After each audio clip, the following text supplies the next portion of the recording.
So if you can see that hydrogen produced by electrolysis of water using electricity from renewable sources like wind, solar, or other hydro, it will create zero CO2 emission are produced. मतलब जो hydrogen को produce करने में carbon ना generate हो, ऐसी hydrogen को generate करने वाली हाइड्रोजन को ग्रीन हाइड्रोजन बोलते हैं. And so on, if you can see the blue hydrogen produced from fossil fuel, gray, black or brown hydrogen, it is called gray, black or brown. Hydrogen extract from natural gas using steam, methane, reforming, this is the most common from the hydrogen production in the world. That is called gray. Purple, pink, hydrogen produced by electrolysis using nuclear power. Hydrogen produced from electrolysis process using solar, wind and hydro is called green hydrogen. But if you use the nuclear power, then it will call purple or pink. So these are some colors which define how we have created the hydrogen. So same as for the turquoise, hydrogen produced by the thermal splitting of methane. Next is brown, black hydrogen extract from the coal using gasification. Yellow hydrogen produced by electrolysis using grid electricity. White hydrogen produced as byproduct of an industrial process, also refer to hydrogen occurring in it. So these are the colors. By these colors the hydrogen can be denominated. तो सब लोग सोचते हैं कि hydrogen तो देखने में एक जैसी होती है, तो ये ग्रीन हाइड्रोजन का क्यों बढ़ावा दे रहे हैं. हमारे जामनगर में रिफाइनरी लगी हुई है जिसमें हाइड्रोजन जनरेट होती है, या कई गुजरात सबसे बड़ा प्रोड्यूसर है हाइड्रोजन जनरेट करने का और कंज्यूम करने का भी. बट जो हाइड्रोजन वाटर इलेक्ट्रोलाइसिस करके और रिन्यूएबल एनर्जी से जनरेट होती है उसी को ग्रीन बोलते हैं. और ग्रीन हाइड्रोजन का के लिए मिशन ग्रीन हाइड्रोजन 2023 बनाया गया है, जिसमें बहुत सारी सब्सिडीज़ दी गई हैं हाइड्रोजन के प्लांट लगाने पे भी, और हाइड्रोजन बनाने की जो मशीन इलेक्ट्रोलाइज़र की हम बात कर रहे हैं उसके ऊपर भी. Next please. Next. So I just told you कि renewable electricity generation which will go through the electrolyzer, getting electricity to an electrolyzer, and it can create the hydrogen, it can separate the hydrogen and oxygen separately, and it can be used as a distribution and storage of hydrogen. And there are various applications of hydrogen. It can use in industry, it can use in the shipping, automobile, and other applications are also here. I will explain you in next slide. This can be useful for net zero emission. Next, please.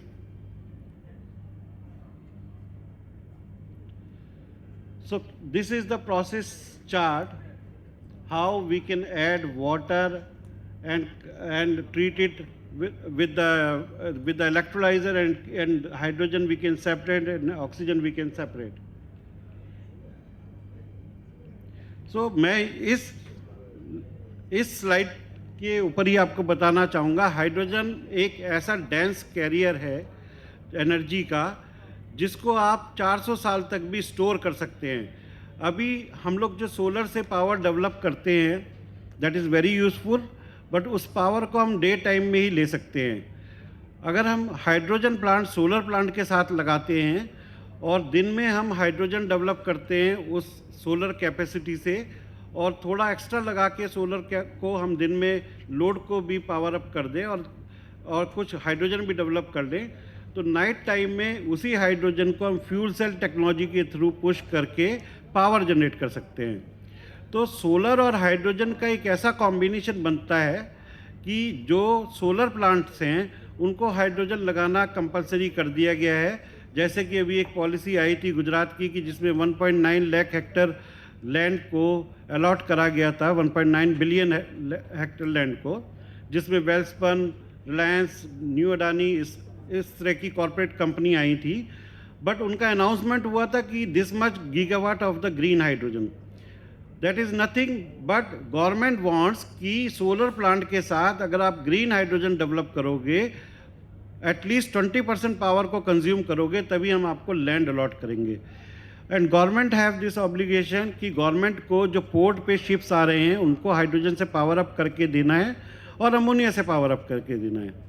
That's why hydrogen projects are coming up with the green hydrogen which power can be taken from the solar.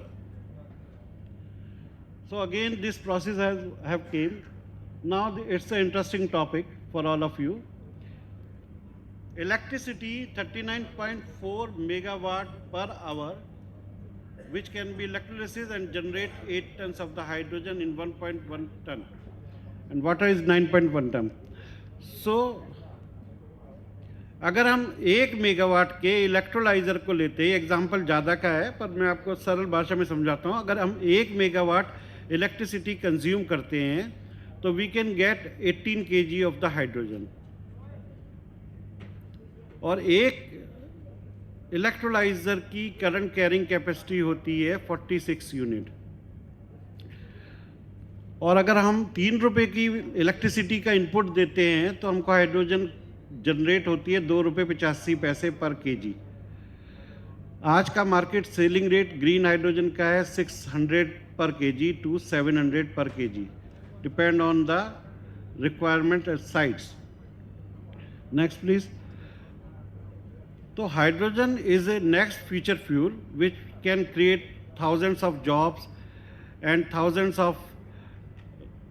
of more to generate the revenue. Because एक hydrogen की पूरी value chain create होने जा रही है market में.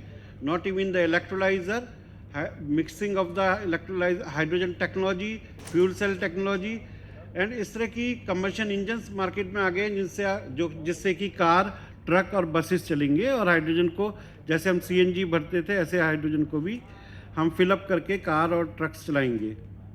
Next please. Next. तो यहाँ पे सम अनाउंसमेंट्स हैं और हाइड्रोजन का मार्केट शेयर है. जैसे मैंने अभी आपको बताया कि 5 मिलियन टन हाइड्रोजन की रिक्वायरमेंट है 2030 तक per annum. Out of that 5 million ton आज की भी जो रिक्वायरमेंट है उसमें से हम लोग 70% हाइड्रोजन और अमोनिया को इंपोर्ट कर रहे हैं. ग्रीन हाइड्रोजन और अमोनिया को इंपोर्ट कर रहे हैं because there is no player in the market who can create the electrolyzer.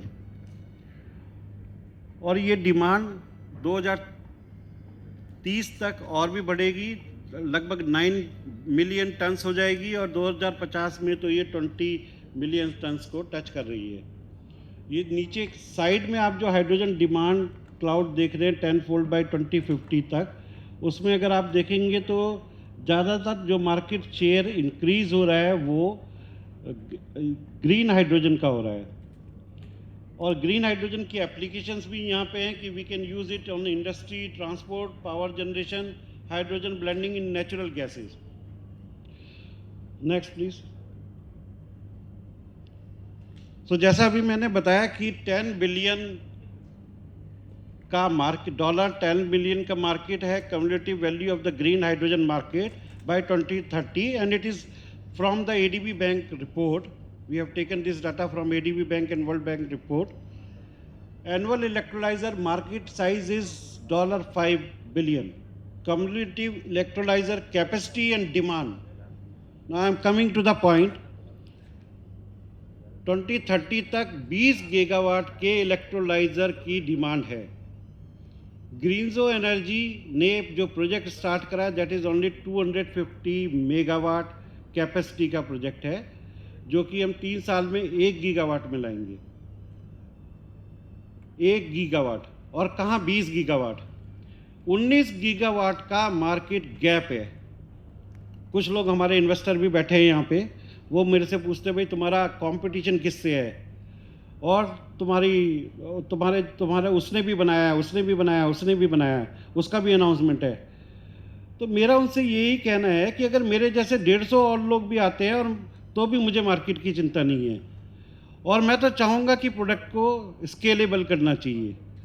हमारे एक मेंटर यहाँ पे सुबह थे, प्रकाश भाई वर्मोरा जी. मैं उनके पास बैठा था, मैं उनसे बोलता था मैं पेटेंट नहीं कराऊंगा टेक्नोलॉजी को, मैं इसको स्केलेबल नहीं होने दूंगा, मैं अडानी के साथ टाई अप नहीं करूंगा. गिव मी ए विज़न, क्यों नहीं करोगे?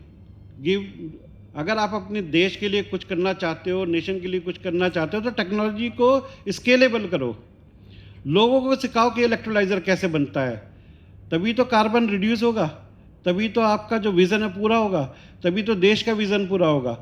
तो मुझे इससे कोई डरने की ज़रूरत नहीं है कि मेरा कंपटीशन क्या होगा। मैं भी चाहता हूँ कि सानंद का हर इंडस्ट्रियलिस्ट इलेक्ट्रोलाइज़र बनाए और मार्केट में उसको दे, ताकि हम अपनी कंट्री को भी सेल्फ सफिशिएंट कर सकें और ग्लोबली भी हम इलेक्ट्रोलाइज़र पहुंचा सकें। जैसा आपने आज सुबह देखा कि मेरी पहली मशीन बनी, सब लोग कहते थे भाई आपने अभी लैंड ली है और रिसर्च करी है, पेपरों पे कंपनी है, इलेक्ट्रोलाइज़र बनेगा कि नहीं बनेगा कोई किसी को नहीं पता। 4-5 महीने पहले की बात है कि मैं किसी एक बड़े आदरणीय बहुत रिस्पेक्टेड आदमी के साथ बैठा था।